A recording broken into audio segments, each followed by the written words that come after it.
L'époque du management paternaliste, c'est un peu fini.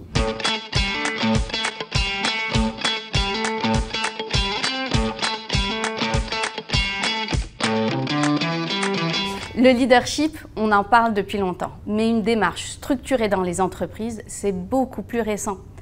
Et là, je parle du leadership en général, sans faire le zoom sur le leadership en sécurité, qui en est une des composantes. J'ai été frappée, il y a 10 ans, quand on intervenait dans les organisations, elles n'avaient pas de modèle, de conviction autour du leadership. Qu'est-ce qu'un manager? Qu'est-ce qu'un dirigeant? Qu'est-ce qu'on attend de lui en termes de pratique et de posture?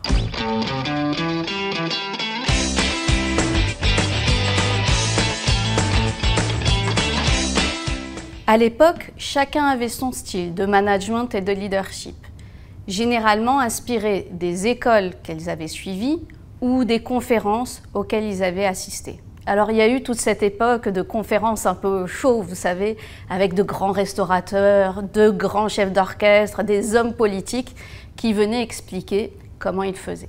Et du coup, les managers s'inspiraient de ces différentes personnalités et chacun faisait à sa sauce.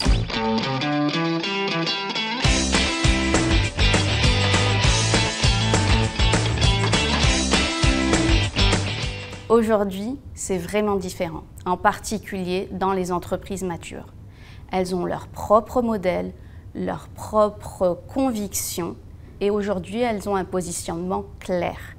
Elles disent, voilà ce qu'on attend de vous, quelles doivent être vos pratiques, quelles doivent être vos postures et elles accompagnent ça de grands programmes de formation au leadership. L'époque du management paternaliste, c'est un peu fini.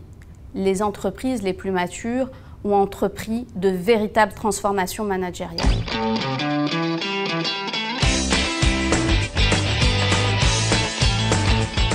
Elles attendent de leurs managers de l'écoute, de la bienveillance, de l'arbitrage.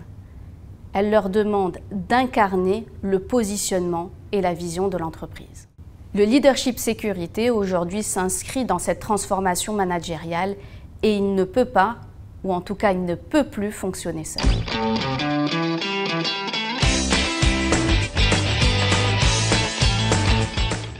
On a aussi le sentiment aujourd'hui qu'on est arrivé au bout de l'hyper-procéduralisation du directif et du prescriptif. Les organisations se lancent aujourd'hui dans des programmes de simplification. Alors, soyons honnêtes, les résultats ne sont pas encore là. Mais ça commence. L'idée au final, c'est de se dire que c'est à l'opérateur ou au manager de première ligne de faire le tri dans toutes les injonctions qu'il reçoit. Et on doit l'aider à cela.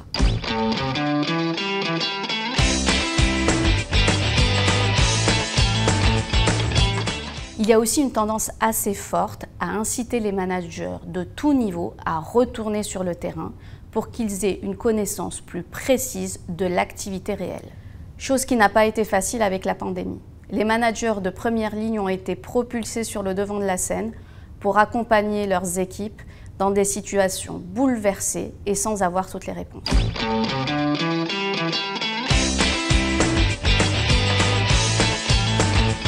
On s'éloigne de plus en plus des managers qui organisent, qui planifient de manière linéaire. On va de plus en plus vers des leaders qui facilitent, qui animent une réflexion collective et qui influencent. Ils doivent aujourd'hui intégrer de plus en plus un niveau d'incertitude important pour organiser les activités au quotidien.